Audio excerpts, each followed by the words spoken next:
La pluie continue de faire sa loi à Abidjan et à l'intérieur du pays. Malgré les efforts déployés par les autorités compétentes depuis des années, à chaque saison pluvieuse, c'est la catastrophe.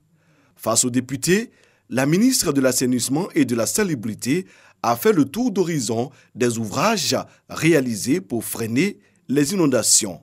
On retient que des centaines de milliards de francs CFA ont été injectés dans la construction d'importants ouvrages. Des opérations de déguerpissement ont été entreprises. Pourtant, les inondations restent d'actualité.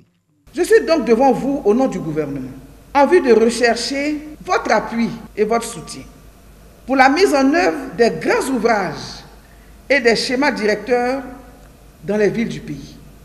Les financements sont quasiment disponibles pour la première tranche.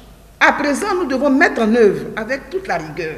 Nous voulons que vous accompagniez le gouvernement dans la sensibilisation des populations. Car nous savons tous que des bâtiments, immeubles, cours communes, villas sont construits sans fosse septique,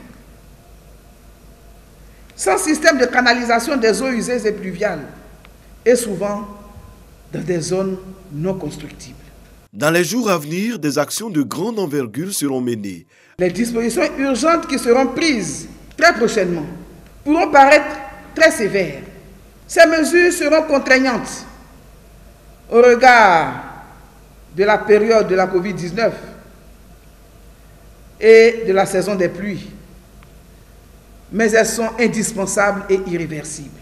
L'Assemblée nationale promet de jouer sa partition. Vous avez le soutien total de l'Assemblée nationale.